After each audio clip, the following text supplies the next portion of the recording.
Hello there. Welcome to Loose Lips, CTV's current affairs show for women.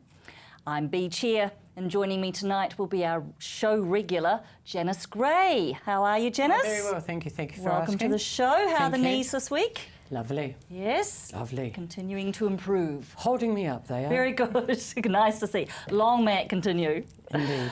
Awesome. And our special guests tonight include Chris Vavasor. Hi, Chris. Hi. How are you? Very well. Welcome to the program. Thank you.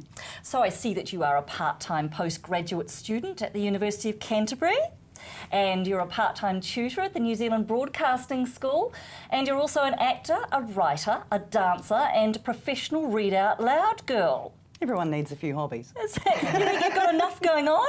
Only, a few things at once, so good to have options. So not all of those things at once then? No, that would be a little bit chaotic. All right, yes, awesome. Well, great. Good to see you here. Thanks, Chris. And welcome tonight to Sheena Hemmons. Hi, Sheena. Hello. How are you? Welcome to the excellent, show. thank you. Thank you. So you are the owner of the Go-To company, and you're doing marketing and event management there. That's right. And you also juggle 3 children, public speaking, a busy social life, and you've got an interest in just about everything except maybe sport. Yes, afraid so. Can't you squeeze sport in there somewhere? Yeah, I try. I have tried, but it really hasn't worked. But I will support, but yeah, don't generally watch. Fair enough. Which in Canterbury I know is not the done thing, but... Look, it's all right by me. I'm with you on that one as well. Welcome, my dear. Good to see you. Thank you. All right. So first up this week is a Christchurch topic. A $30 million price tag on a new central Christchurch playground has caused an uproar. The Margaret Mayhew Family Playground, there it is. It's an artist rendition.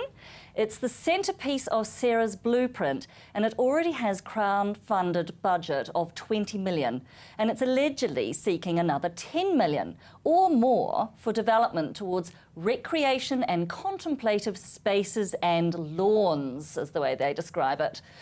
So, as well as community gardens and water features, that's to cover apparently. So, $30 million seems like an astronomical price tag for a playground, ladies. What are your views on this? I want the Centennial Pool back. Well, doesn't it seem a shame? It's just shocking. I can't speak for Margaret, but I imagine that she wouldn't be very happy about that price tag. And when they want grasses for contemplative relaxation, Yes. I think we've got enough of those too. Yes. We've got lots of empty sections around where you can just pop your seat up and think.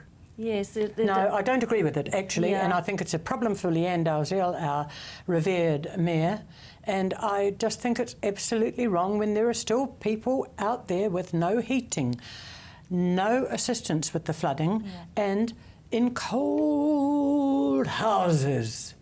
But do you really think that the money is coming from the same pot, though, Janice? You know, the money to repair If they can those find broken $30 million houses? for a children's playground, then they can find $30 million for the people in the East. Well, one would think so. Give me a break. Sheena, what do you think? Well, I'm going to respectfully disagree because I truly believe that, first of all, the money is in very different pots, and just because they want to actually build the playground doesn't mean that they're still not working on the east and on the housing and on the heating and all of those issues that still need to. But it just isn't happening as fast as everybody wants it to, and I totally understand that. And there's some people who are really struggling still after 3 years or whatever it is, and that's not fair. But this is a completely different thing, and it's going to be something that's going to rejuvenate the city. And you know, because people need to come back into the city, children, But they're not. They're not at the moment. No, they're not. But they will, because there's nothing to do. Give me a farmer's market in the city. But not everybody wants that, Janice. But not everybody Children wants a won't want playground, that. I can tell you. Well, children will. Not for that price, And dear. families No, will. not But for Janice, that the price. market's being mooted as well, so we may actually end up with both. Yeah. We may end up with the market And and also, the just playground. about the money. On the I mean, same spot. about the money, it's that's also to take down Centennial Pool, to buy the land, to actually remediate everything, to do all the testing to make sure that that land is safe and after the earthquake. So there's a huge amount of costs that come into actually getting the place ready for whatever purpose it was, whether it was a playground or not. So maybe we just haven't seen a breakdown of it, Chris. What do you think? A breakdown of the costs? Yeah, or- it'd be nice to have some kind of idea Yeah. of where the costs were apportioned. I mean, it certainly makes a 780,000 paddling pool in Scarborough look like a bargain, It doesn't certainly does. Let's have more of those cheap paddling pools. Why not? Yeah. We could call it the Centennial Paddling Pool. Or something. Why not? And, you know, that would be a tip of the hat to Centennial Pool, wouldn't it? But it is a shame that we've lost that facility, for sure. That wasn't feasible to do, though. I think it was going to cost nearly $10 million to repair Yeah. that. And so, I mean, the Metro facility is going to be next to the playground, and it's going to have all the facilities and more that the Yeah. Centennial Pool had. So I Everybody will be actually, there. you know, I think it will be wonderful And when it's done. on paper, it looks like a lot for a playground, but then I'm thinking they've been throwing around ideas of nearly 300 million for stadiums Oh, and that's for wrong. convention centres. That's wrong. We don't want a That's stadium. 300. That's 10 times as much. Yes. For those things. Yes. Well, should we really be bothered about 30 million for a playground when you consider those larger figures? And do we want something that's going to last? I mean, actually, I used to take my children to Hagley Park, to the playground in there with the paddling pools. Yes. And that's been there for donkey's Yes, years, and it's yes. wonderful. Yeah. And we used to go in there all the time. So if they're going to create something even better than that, then loads of people will use it of all ages for all types I of things. and admire your think it's optimism, wonderful. Sheena. Good It's on gonna- you. it's Very gonna good have on to you. be- Good on you. It's going to have to be a damn good playground. Yeah. I think Yes. we agree on that, Yes. right? Yeah. Yes. I hope it doesn't go ahead. I'm sorry, my glass is half empty on this. And the thing is that I think, why don't they just spend the money on reviving the pool? We will respect your opinion on that, Janice. Well, I It's thank interesting you. to see I a thank you, range. Leader. I It's thank you. interesting to see a range of opinions here. Yeah, it's and, good that Sheena speaks up. watch the space. Yeah. Watch the space. All right. So moving on, an interesting story in the press caught my eye this week.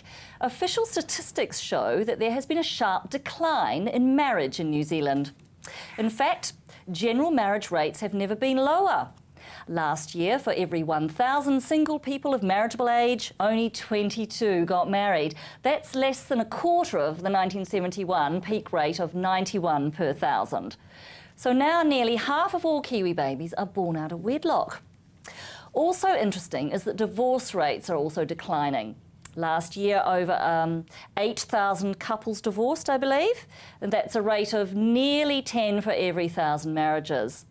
So, over to the panel to ask, what do you make of this decline?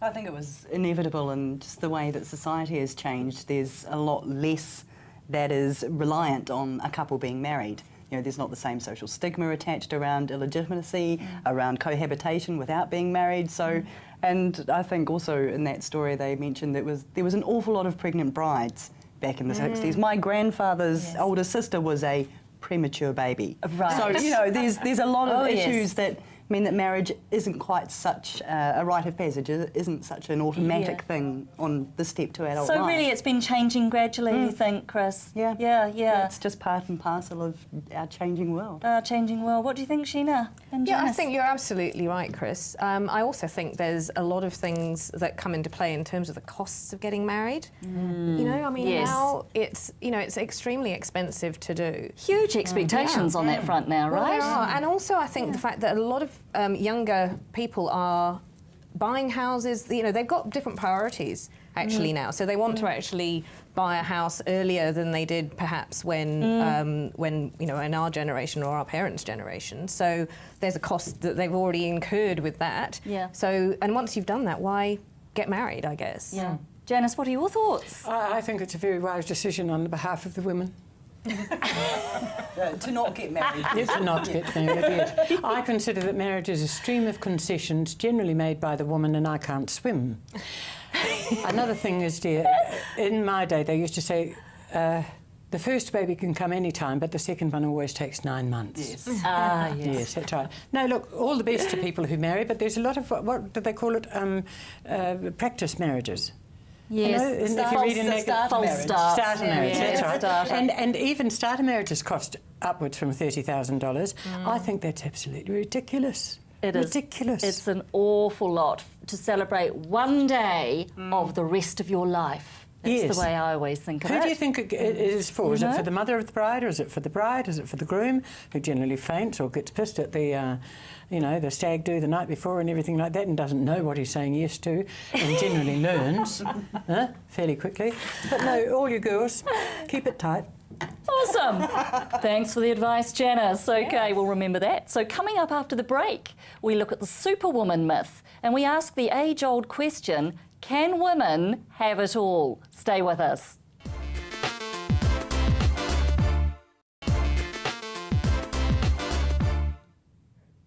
Well, welcome back. Now the panel will be familiar with this little story. Little girls want to be princesses, big girls want to be superwomen, and all older women want to look young. Yet all women seem to have unreal expectations. We popped along to Maryvale Mall recently to find out if it is possible for women to have it all. Yes, I'm sure if you've got help with the children and help with the home. But you don't think they could do that all by themselves? Have everything all sorted? Oh dear, I think it'd be very hard, but possibly some women can. Possibly very, very good at it. I don't think anyone has it all. They may dream about it, but I don't think it's possible really in this world. Yeah, I think they can. But they usually need a little bit of help, and so mentors are good. It's very good to have a mentor and to guide you through things. But it's what we all strive for, isn't it? Worked hard, got the house type thing. She owns a business, and then she focused on that.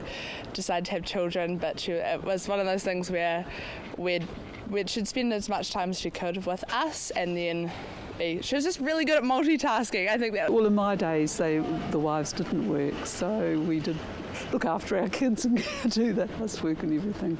But they seem to be doing it well, I think, nowadays. Marvellous. The mothers now, wonderful, I think, doing everything. Well, I think we can have it all. It depends what your perspective of all is. I feel a lot of things that aren't even worth the price are worth having. Having friendships, love. Okay, this is quite tough. And I think you have to compromise somewhere along the line. I think it's possible maybe when they're older to go back to work, but I think, to be honest, I found it quite difficult, and I gave up work full time when I had children. Well, I don't believe that we can have the amazing career, the perfect marriage and be wonderful mothers and all look like models, at least not at the same time. And yet women are constantly berating themselves for failing at this balancing act. Feminism was never about perfection, but this seems to be the interpretation of the women's movement that society has put upon us. So my question to the panel for this week's thought-provoking topic is, can women really have it all? Oh, of course you can. What do we think? You just have to redefine all. Right. Good thinking, good thinking. And I'm suspecting it probably means different things to every single person. What do you think? Yep, I think for some people it's probably more about having things, so having all of the things. I remember when my children were very little, I had those kinds of questions. How do you cope? How do you do it all? And I was like, well, it's quite simple. I just gave up on housework. I mean, did the basic things, but nice. I mean, who does the dusting? Why do you need to do that? I mean, come on. And ironing, what's ironing? What's ironing? That's why you buy iron. things that don't need ironing. I mean, there are exactly. things that can give in anybody's life that just aren't that important. So it's just picking which ones they are. Prioritising, you think? Yes. What are you thinking, Janice, down the end? It's almost ridiculous to imagine that any woman could have it all. She might have all of it for a while, but she won't have, as you said, everything all at the same time. Absolutely ridiculous. Our desires change. As we get older, as Not our life necessarily, as circumstances we become change? enlightened. Right. Haven't we made life very difficult for ourselves, though, really, as women? Because we're basically saying, by saying we can have it all, that we're going to that we must have it all, and we must be brilliant at everything. And we've got to be up for it. And yes, absolutely. And in terms of having a job, or a career, a business, and then having a successful family, and there are women who try and do both, as well as having doing the charity work and the social life and the ironing and the house. I mean, who was designed to be that? The superwoman syndrome. And We've I think given up sleep. I think that's what it is. Probably, which is just like, what a shame. To my mind, that should be at the top of the list there, really, shouldn't it? That and sort of the important things in life, the relationships with people who mean something to you. You know, that it's not all about things. And at the end of the day, you know, the big achievement in the pay packet, I mean, how does that weigh against other things in your life? You spend more. Well, job is just over broke. That's right. That's exactly right. I like it. I You're like right. that Just definition. over broke. Yeah, That's income right. rises to That's meet, right. you know, expenditure rises to meet income. Oh, That's absolutely. Chris. one of the That's things good. that happens. But, I think our basic desire as human beings is the originals, what are they? Basic food, shelter, warmth and clothing. Yes. And I think also that as you do perhaps become a bit more realistic, you realise that those things are merely clutter in the house. A new car won't make you any prettier, and a new dress doesn't make your breasts higher. Sadly. Oh, so sad. What about happiness, though? None of us have mentioned whether us superwomen, if we're supposed to be superwomen, are we actually happier than our grandparents or our parents were, who didn't work and who did stay at home and bake cookies and do all that wonderful stuff and iron tea towels and Well, how do you do a comparison when, of course, they were not living the sort of lifestyles that we're living now? You can't That's really correct. compare. It's not apples with No. apples, is it? well, I mean, my mother was a working mother when I grew up, so in a sense that was a really great role model for me to see her out there working. She was a solo parent. Through in the 70s, which necessity. was a little odd. Through yeah, through necessity. necessity. She needed to earn money. And so for me, it was just never a question that women could do whatever they wanted. Yes. Because, you know, there was... We had to. Yeah, And that's what you saw happening at home, so, you know, that was it as far she as you're only concerned. almost chopped off one finger while trying to cut wood one time. But That's you know, right, that's right. She had 9 more, so that's okay. I mean, I've done both, if I can say that. I've been a stay-at-home mum, Yeah. and I've also been a single mum who's working, you know, and juggling children and everything. That's exactly what I was thinking. Yeah, too. it Kids is. as they're older. It is, Yes, absolutely. Work, Sheena, that's called work. Yeah. In the home, in the house, and putting up preserves, if one still does. Well, I do. I make jam. Don't you? I see, all right, then fine. How do you That's spell all right. that? J-A. I'm feeling very It's on the inadequate. shelf about that high. Okay. But I'm a bad housekeeper. Oh, right. You You're know, not I a don't get- domestic goddess. I'm a good cook and I can sing. The domestic goddess thing is so hilarious, No, isn't it? it's- Because on top that's of everything wrong, else, we wrong, lump the yeah. domestic goddess Yeah. expectation on there too, Yeah. right? Yeah. So Yeah. it's just, and then we're looking after kids, but then these days we're also looking after elderly Us- parents as and well. ourselves. And ourselves, trying to keep ourselves And it's sane. all hard, no matter whether you're a stay-at-home mum or whether you're a working mum Yeah. or working woman. Yeah. It is all hard. So how about we just stop comparing ourselves to each other and just get on with Absolutely. it? One thing that every woman should do is just stop buying women's mags. Yeah, Yes, I agree. I Stop agree. it. I Don't agree. buy them and I don't go read there. them. No. Don't read them in the They need to line get for the them out of shopping. get them out of the doctor's surgeries because that's and the dentist. I and all know. those. That's the only It's so time I read damaging. them. I think there's a whole topic in that. We'll talk about that Absolutely. another day. Thank you, ladies. All right, so coming up, alpha females are having trouble finding the right man, apparently. Is this a fallout from feminism and trying to have it all? Who knows? Wait and see.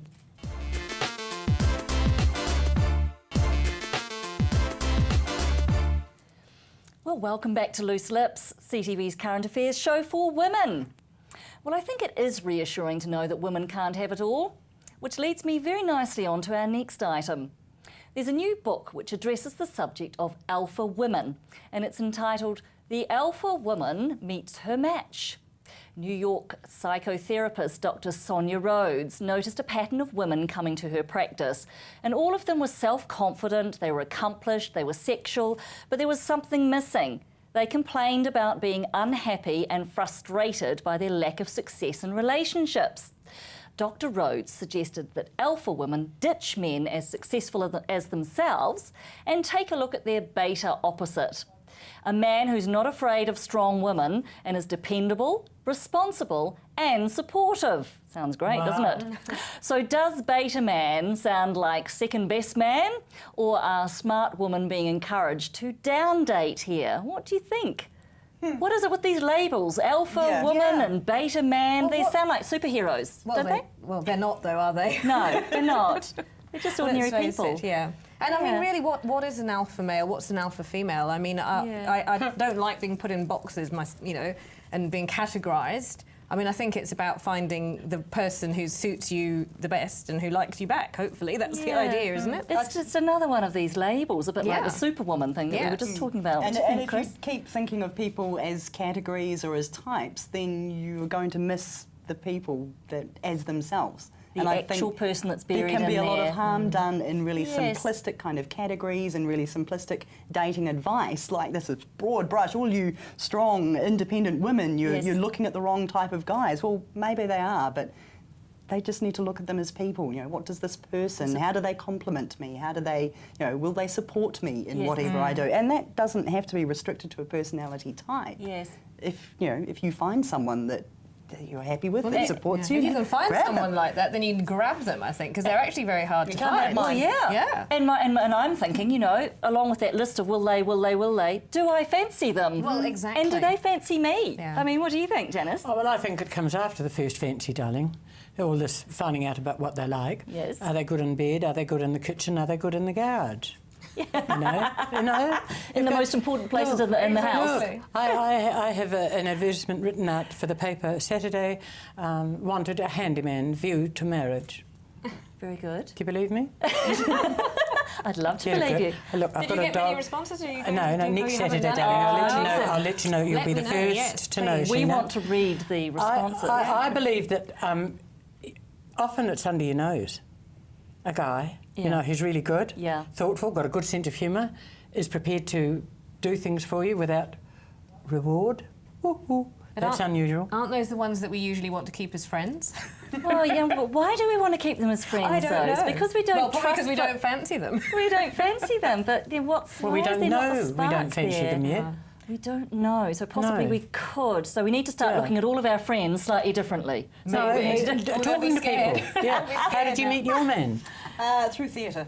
Through theatre? Yeah. So you've got two thespians in the house? Absolutely. Oh, how lovely. Yeah. Oh, that should be interesting. Yeah, so there are things that we enjoy together. We have similar interests, but there's also vast swathes of things that I like that he doesn't. Yes. It's so, you know, you can't be good. matchy-matchy. No, you can't. Or you'll never have time for yourself. That would be boring. Yeah. And also, and over above all of this, I do wonder, you know, are the guys getting all angsty about why they're not meeting their match of a woman? I mean, you know, they're just sitting at home like blobs, aren't they, letting it all just sort of flow over them? FIFA Cup? We're talking about the alpha female or alpha male. I mean, there are a lot of strong women. I mean, I think there's 4 of them sitting right here. Do you? Who are, yes, I do. And I think that there are men who are intimidated by strong women. And then I think that we're lesbians. Yeah, blokes. Out comes the other label. Yeah. Yes, absolutely. Out comes. All right, so now that we've all identified that we're strong, feisty women. Well, Sheena has. Finally, thanks, Sheena. Thank you, darling. Finally, tonight, we're going to leave you with a video promoting a campaign which is against dismissive language often used to describe women as leaders. It's called Ban Bossy. Ban Bossy, take one. Pushy. Stubborn. Pushy. Stubborn. Bossy. Bossy.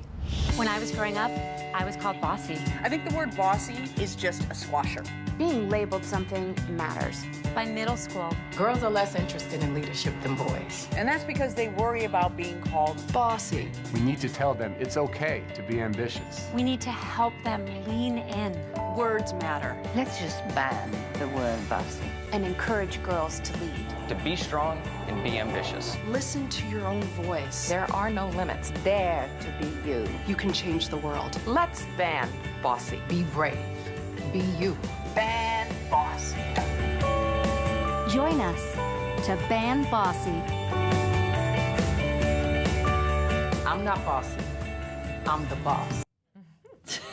Ban bossy, eh? Go Beyonce and everybody else. So hands up, who was ever called bossy? Me twice, many times. Still do. Oh my goodness, ban bossy. Isn't it interesting? But I don't know whether I've ever been offended by the word, actually, to be honest with you. I think what about when bitch follows it? Yeah, bossy maybe. bitch. The double B, maybe not such a good that's combination. Not so cool. No. Yeah. They really mean it then. I don't necessarily have a problem with the actions or the behaviour that might have led to me being called bossy, but I know damn well that a guy in my position doing the same kind of things would not have had that word there's just used. something not right about that. I think we need to reclaim the word bossy, claim it back to ourselves. So thanks to our wonderful panel tonight, Janice, Sheena and Chris. Thank you all. Lovely. And you've been watching Loose Lips. We're back again next week on CTV, or join in the conversation on our Facebook page. Good night. Good night. Bye.